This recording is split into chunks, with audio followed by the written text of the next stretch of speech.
This podcast is brought to you by LOETB Community Education Service.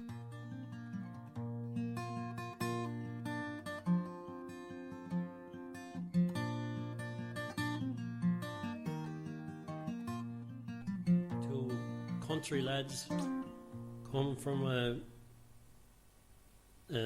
small farming background and worked hard all their lives and came into Bord Na Móna when the opportunity arose. And I often heard them saying that they were sorry that it took so long to come to Bord Na Móna, that they weren't in it sooner, but it probably didn't suit or whatever at the time. But there were two very strong men, two very strong people, hugely powerful. To pinpoint that, in the earlier days again in development, the two boys were ploughing in a different area, and there was a serviceman would bring around diesel and engine oil and water and so on and so forth.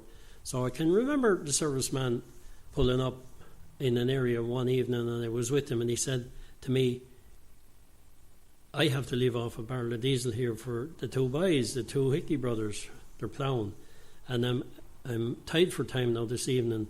He says, will I drop it off here? And they were a mile up the bog, and I could see one of them waving, and then the next lad waved, and he took it that was okay, drop off the barrel there.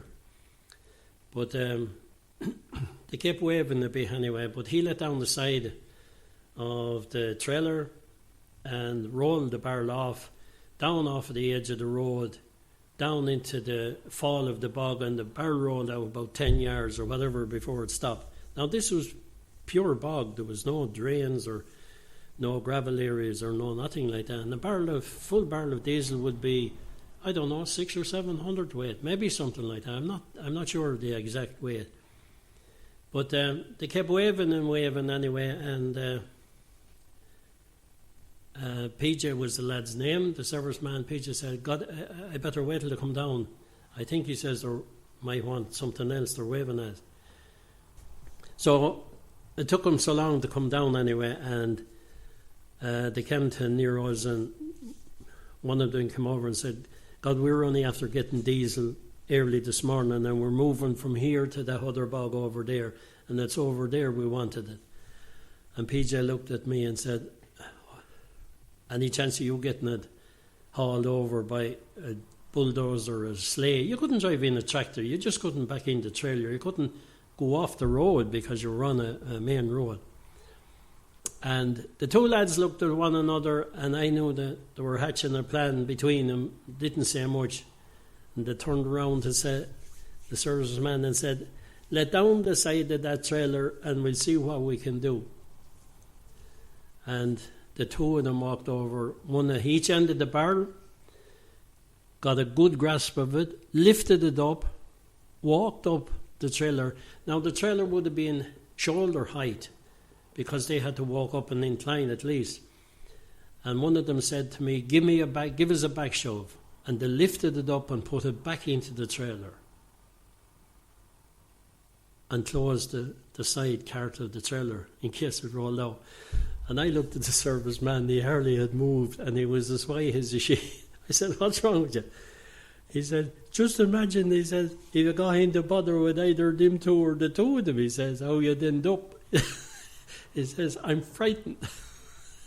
So they thought nothing of it, just to put it back up and make it handier to deliver to another area, different area. Just those two guys, they saw a way of doing everything, or getting the problem solved, in other words. Two very genuine. The original engineers of our time, and physically well able to...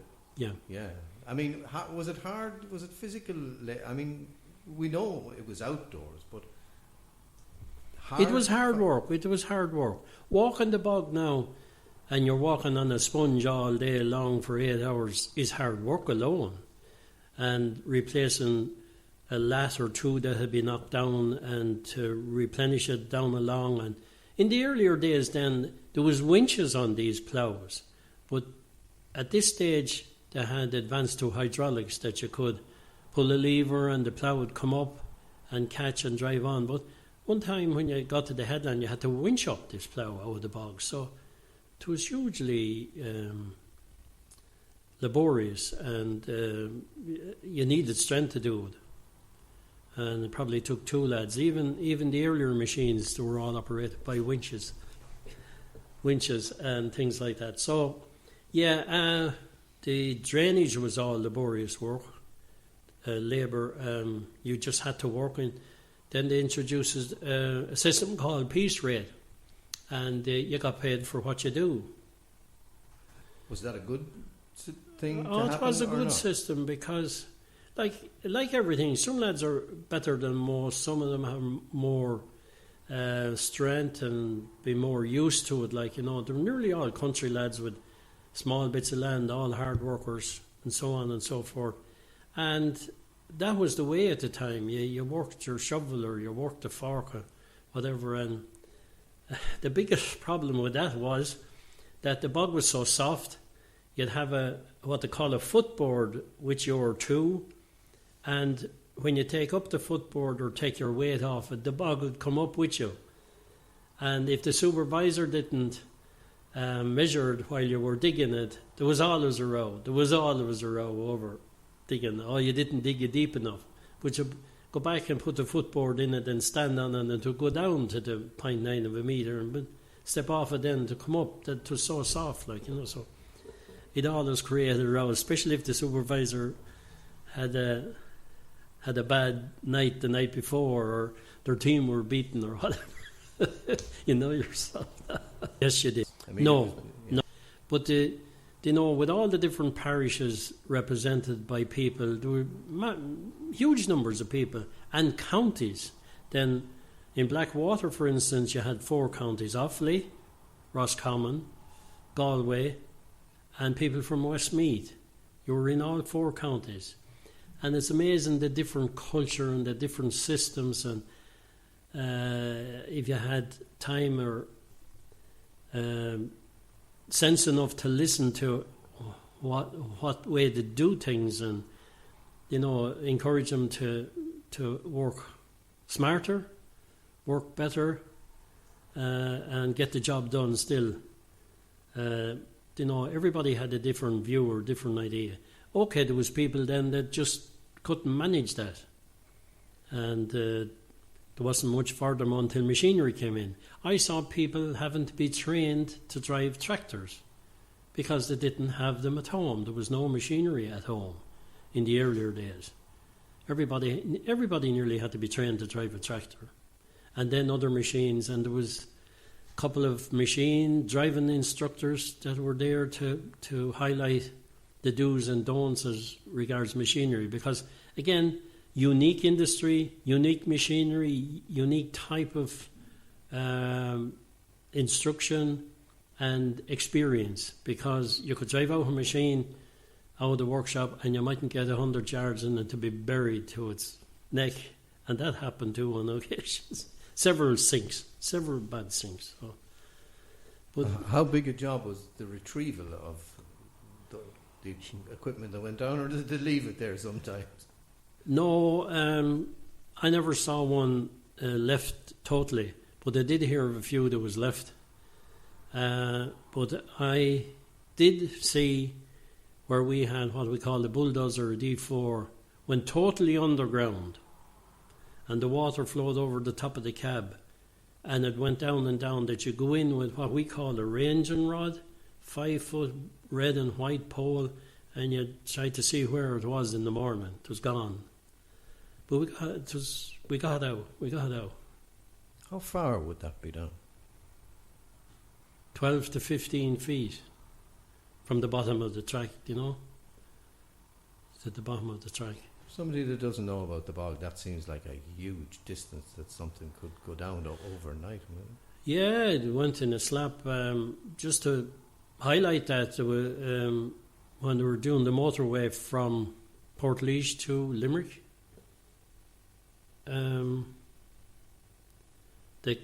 there was a Hymac buried in a bog somewhere along there for 25 years, and a guy from my part of the country went down and salvaged it because he knew what to do. and it was 25 years there.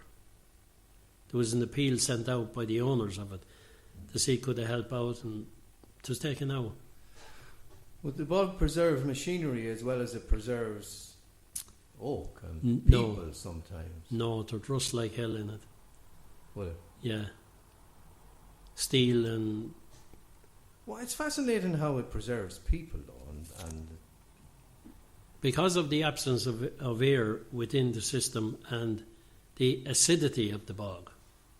It's not mineral soil, so the acidity preserves trees, bog oak, and human bodies, and has done for years, thousands of years maybe. Bog butter. We came across bog butter numerous times, buried in the bog, where people, in the olden times, the cow only milked for about 6 months of the year because they didn't have continuous grass and feed. There was no feed. There was just enough, maybe hay or whatever, to keep the animal alive over the winter time, but the cow wouldn't milk. But they'd make the butter during the summertime, put it in some sort of a casket or timber urn or whatever, bring it down and bury it in a certain area of the bog and retrieve it during the winter time. And it was quite edible. I came across bog butter, and I don't know, it was hundreds of years there. It was like chalk. We tasted it 3 or 4 years. We're still alive anyway, so... you don't look too bad. It didn't kill us anyway, so that's all I... It preserved you. Well, I should have eaten more, but maybe... You're doing all right. Were you aware of that? That this was, or is at the time, this is a very special place. Were you always aware of that? Did you always know that you were in a place of some... It was special. Oh yeah, you were in a special place. I'd say nearly everybody that worked in the company is outdoors anyway. Different when you're in the office and accounts and clerks and workshop and so on. It was different scene. But out the bog, out in the open air, yes, you were in different scene, especially at night. Especially at night. We worked sometimes 24 hours a day. Now, you'd be out there in daylight, everything grand, get your location, look where you are. But when the sun went down and the stars came out, totally different scene. And I saw the finest of hardy men, as we'd say, lose concentration, lose their sense of where they'd be. And some of them would even become terrified at night. Terrified at night. Now, especially if you had a large group of people and somebody telling ghost stories when they were in at the tea break, that really rounded it off altogether. And believe me, that did happen. That happened on numerous occasions, telling stories, and they wouldn't understand that some people were nervous or frightened or afraid. During the day, the finest in broad daylight, you could see where they were going, but at night time, totally different. And I can honestly say, and I worked a lot at night as well, I never saw anything worse than myself out there. What did you see out there? That's a lot of other stories. You'd hear things at night, you'd hear... will-o'-the-wisp. Well, you see that was the gases escaping from the bog at different times in different areas. Will-o'-the-wisp, jack-o'-the-lantern.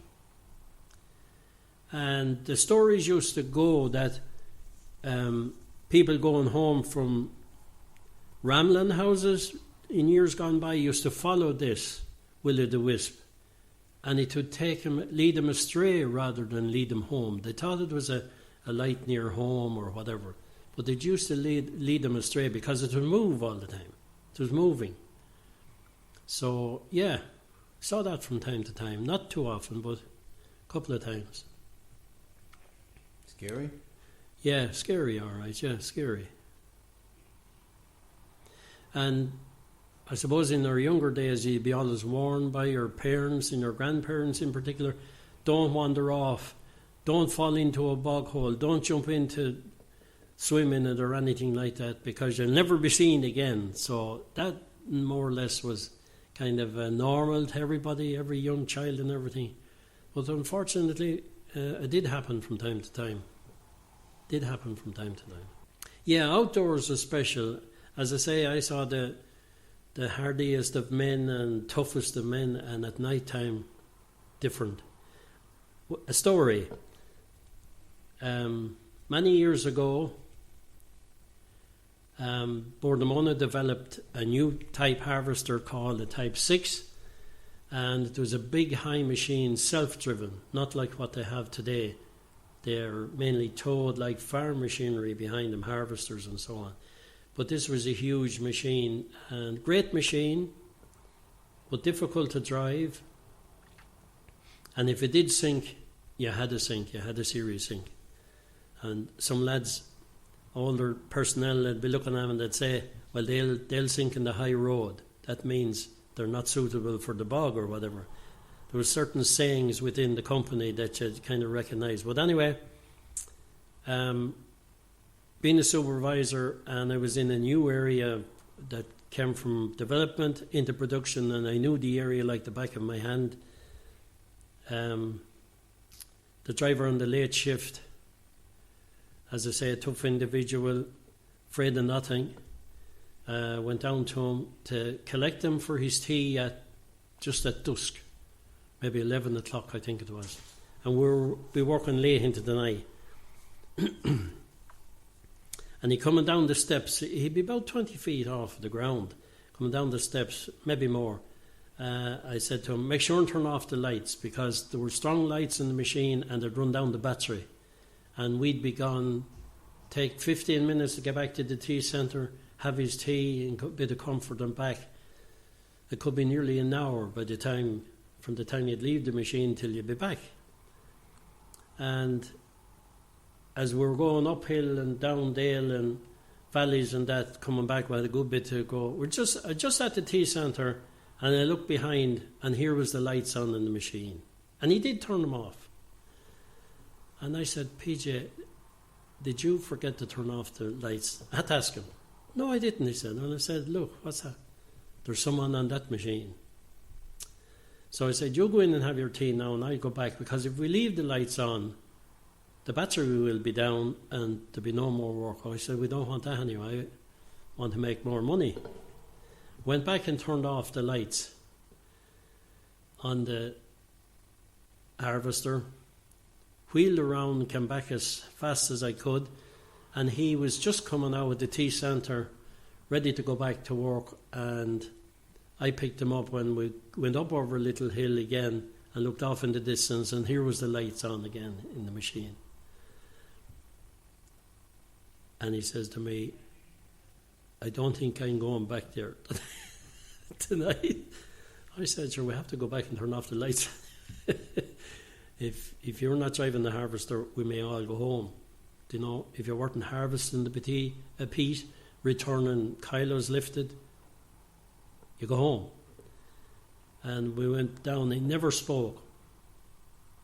And went to the machine again, turned off the lights, and they turned off normally, go up, and the engine just about started, but it did, revved it up for a minute, turned on all the lights, everything working. Now I said, work away. He said, you better stay in the headland here now to see, go up and down to see that everything is all right for fuel. And I said, why, you're not afraid? Well, he said, somebody was turning on and off the lights. But as it happened, the electrician was out, would do the normal routine from area to area each day and check these little things and so on. And we checked out the switch at the bottom of the stairs, and it just would turn off the thing but didn't stay, and it would flick back. But everybody thought there was a ghost or there was somebody there, and it was people frightened that night. But that's what happened. You see, you kind of have to get I don't think it was a trip and switch at all. You're messing with me. There was a ghost, the ghost of the machine. Wait, was superstitions are a huge part of Irish people's, of Makeup. us, culturally. Yeah. Superstitions are,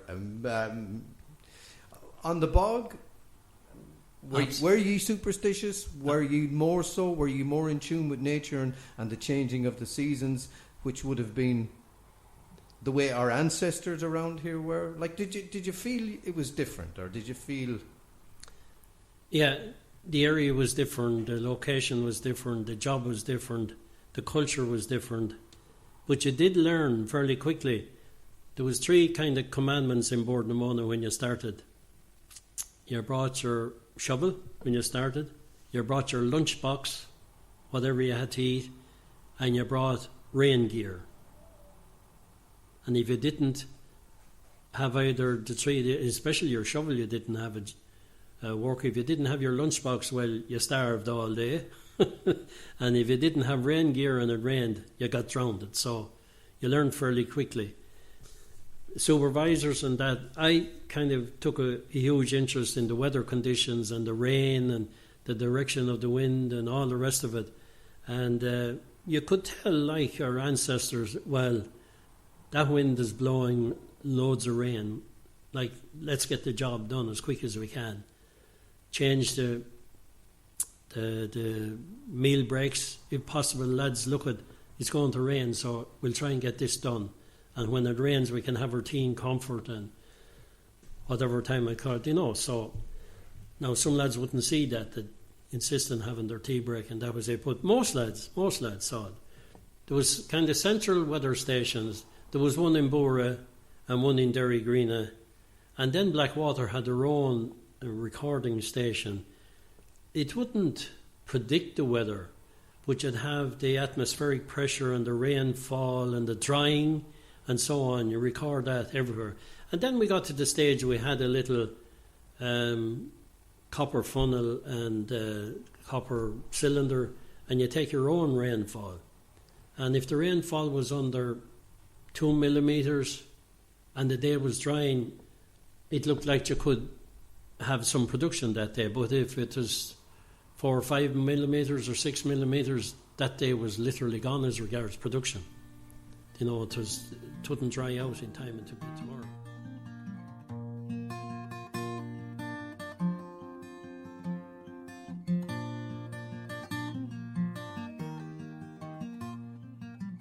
This podcast is brought to you by LOETB Community Education Service.